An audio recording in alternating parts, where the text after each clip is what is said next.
Alrighty, welcome everybody. Welcome. 1 second. I just want to make sure we are all good to go. 1 second. Perfect. Sounds like we are. All right. Well, like I said, welcome everybody to the Week 6 Plays of the Week Tri-State Football. And with myself, Sam Reed. This week we had some pretty crazy games. Also some blowouts. Weather was not the most friendliest to us. I know we had a couple games. Actually, I'd say more than a couple games that were rescheduled to tomorrow morning, tomorrow afternoon, tomorrow night.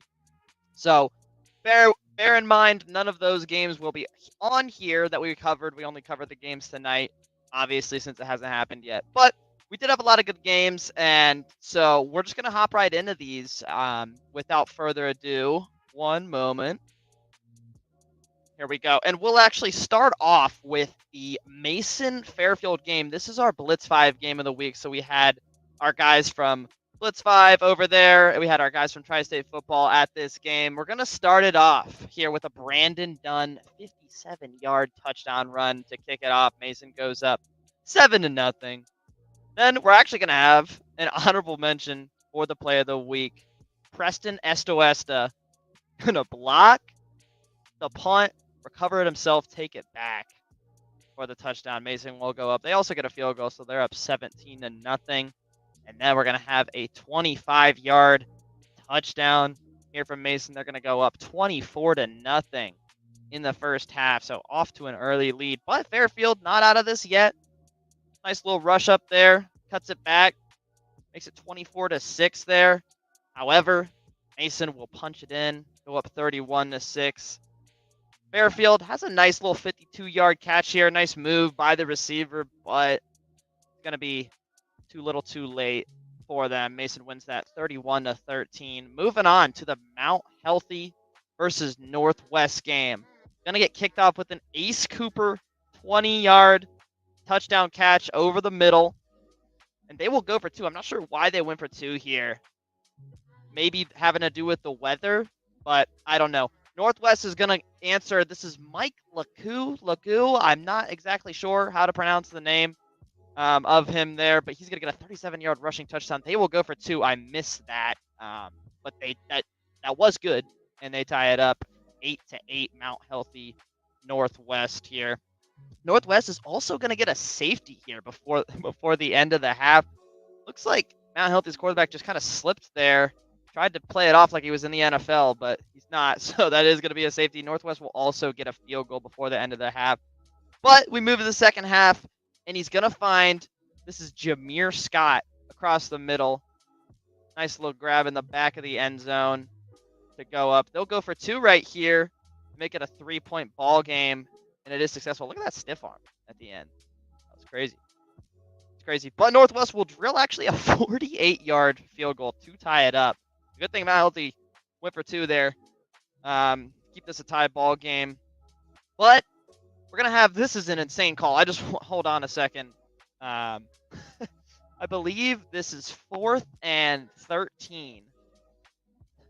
If I'm remembering this correctly. I don't know. Okay, I don't think it shows up, but I'm pretty sure this is on 4th and 13.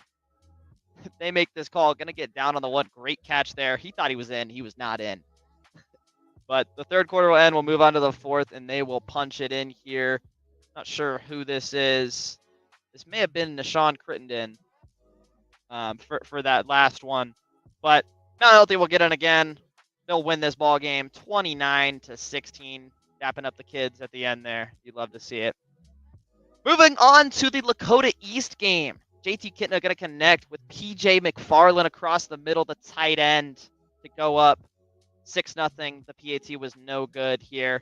Middletown will get a field goal, but we're going to have an honorable mention here because right after Middletown makes it a 3-point ball game, they're going to bring this back to the crib. Let's see, did I write down how many yards this was? Yeah, 76 yards there. Carter Jones going to take it all the way back to the house, put the Hawks back up. They're going to go for two, and it's not going to be good. They're going to be up 12-3. Then Middletown will score there, and they're going to go for two, I believe, as well. That was no longer good. So it's 9-12. The Hawks get in. I believe that is Chauncey Peck. That's his first touchdown since the 98-yard run in week 1 or week 2, whenever we started doing this. So, fun little fact.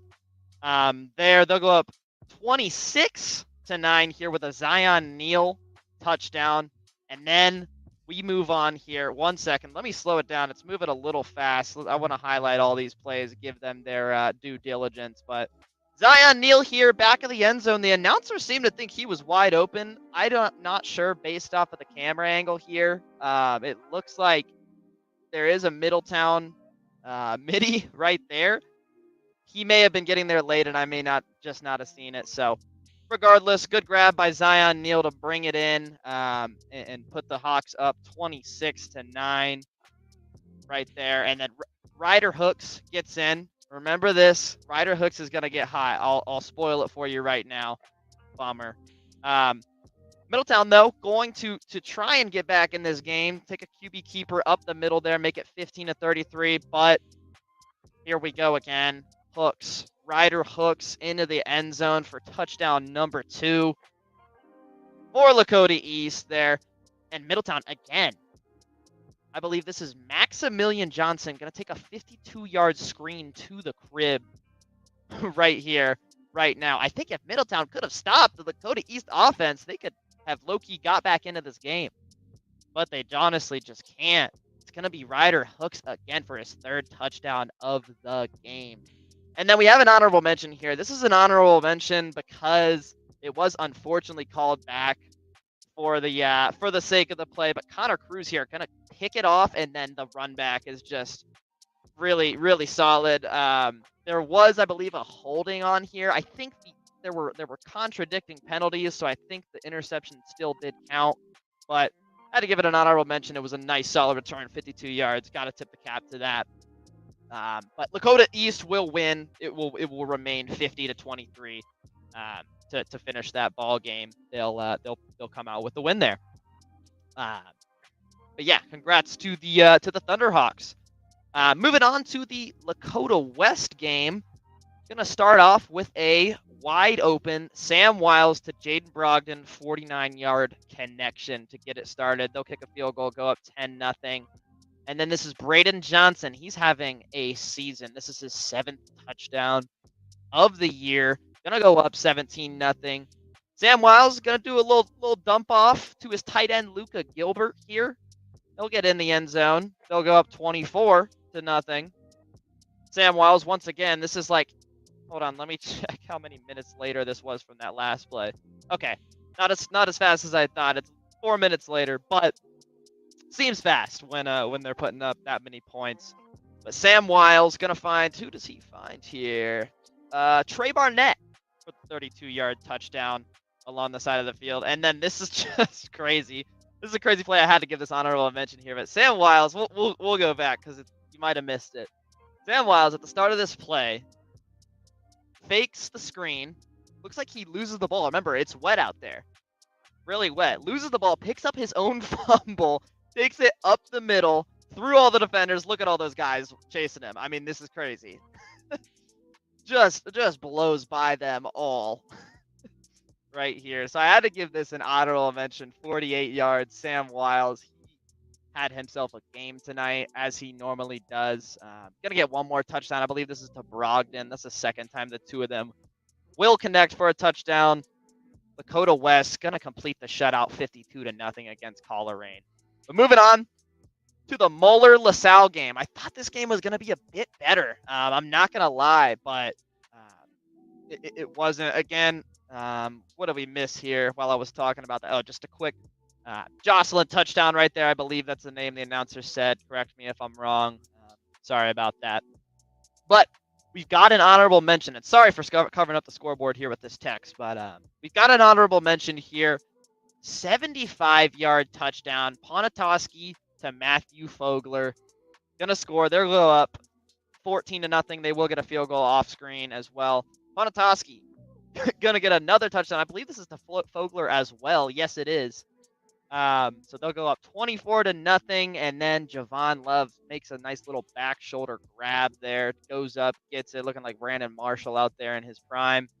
And then to finish it off, the final points, reload coach will get his first touchdown, the younger guy. So congrats to him. Moeller wins 38-0 against LaSalle. I know a lot of us did not expect that. They were pretty similarly ranked here in our polls. Moeller, obviously, the #1 team, but LaSalle, #9 in our rankings, and expected to put up a little bit more of a fight, but Moeller just came out there and did their thing, held them to a shutout. And so you gotta congratulate Moeller there. But let's move on here to probably, in my opinion, the best game of the night, St. Xavier versus Elder. Elder going to get it started here with a touchdown to Christopher Paff there. He'll get in the end zone. They'll go up 7-0. But St. X has an answer here. I believe this is Lucas Bishop. He almost returns this, and I thought he probably should have, to be completely honest with you. I mean, hindsight is 2020, but he is just, I mean, look at this. He is zooming by these guys. I should have given this an honorable mention, to be completely honest. I definitely would have if he would have got in. Maybe play of the week. But he is zooming by these guys, and it seems like he cuts back a little bit, gets a little bit hesitant here with the, I think this is the quarterback, or Elder's quarterback. I believe it is. He gets a little hesitant, cuts back a little, and then he kind of trips him up just enough there. But he's going to bring it deep into their territory, and St. X will score off this. Daniel Vollmer just powers through for the 1-yard rush. They'll tie it up right then and there. And then here at the end of the drive, I really loved the coaching, and the players were able to just fire, all together on this. But I'll slow it down, and we'll go back. This is a great play, by the way. It's going to get them inside the 5 here with 47 seconds left. They do run a couple more plays, aren't able to get into the end zone here. That clock is ticking. They have no more timeouts in the half. So look, they all run out. Kick team rushes out. They get set here. They had, I believe, 15 seconds to get this all set, snapped, and kicked.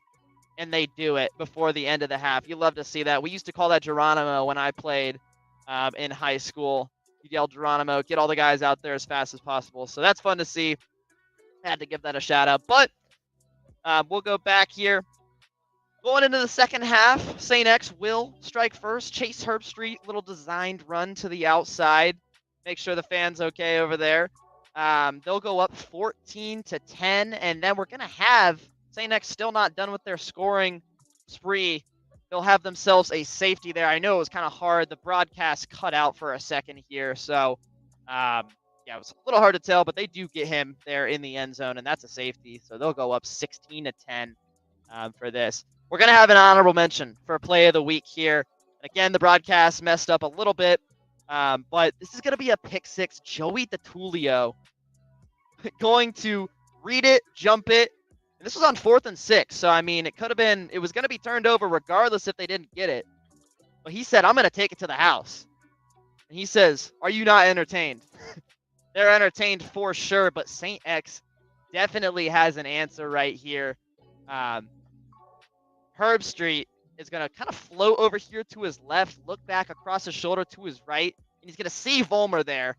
He's relatively wide open, but I mean, this is play of the week, by the way. Sorry, I didn't say that at the beginning, but this is play of the week for sure, just from Vollmer's plays that he made here. He's got like 3 guys in his vicinity that realize Herbstreit is going to throw over here, and so he makes it. He kind of, the first guy kind of goes diving away for him. I don't know if he necessarily had a chance to make the tackle or Vollmer necessarily did a whole lot there, but he puts this little hezzy step on the second guy that comes over.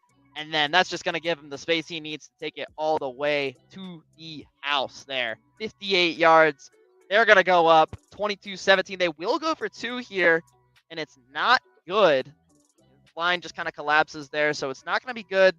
Elder has the door open potentially to make something happen, and they actually start to drive. This was a great play by the quarterback to step up in the pocket there and deliver a rifle to the sideline. But it will stall out a little bit there, and Joey Thaman not going to be past that down to go marker. He's going to be just short. I'll slow this down a little bit for you guys here. The announcers were not happy when this was happening. They did not agree with this call. I think it was short. I think his knee goes down right about there, and the ball is right there. So maybe a half yard short or so. Unfortunate for Elder, but I think it was the right call there. Made by the refs, and so Saint X will come out with the W.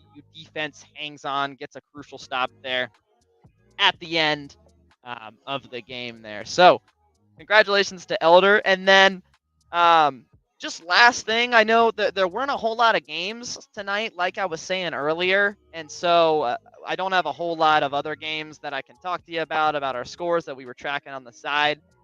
But the one big one, and this is a huge surprise to a lot of people, but Hamilton actually beat Princeton 34 to nothing. Hamilton is ranked 15, so still a respectable squad for sure.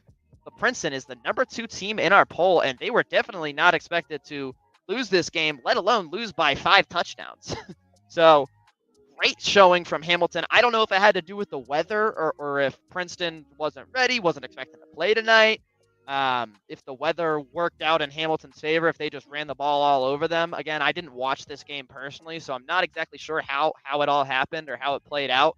But I mean, kudos to Hamilton. They played an amazing game, shut out the number 2 team in our polls, which is something again you got to tip the cap at. So congrats to Hamilton and congrats to all the teams that got wins tonight. Again, we'll watch Herb Street to Volmer one more time since it is the play of the week.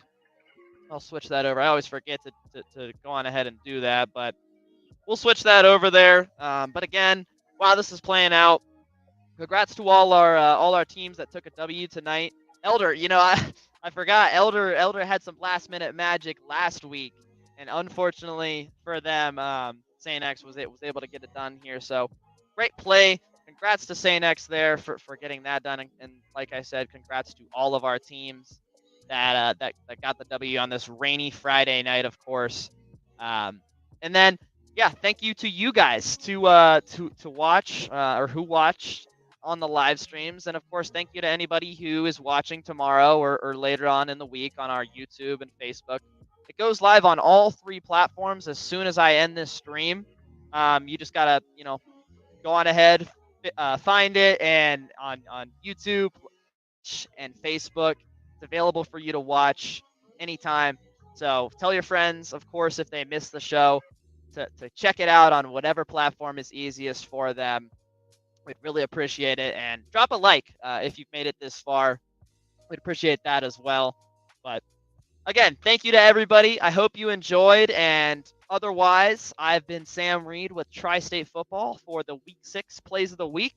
Thanks again for watching, and I will see you all later.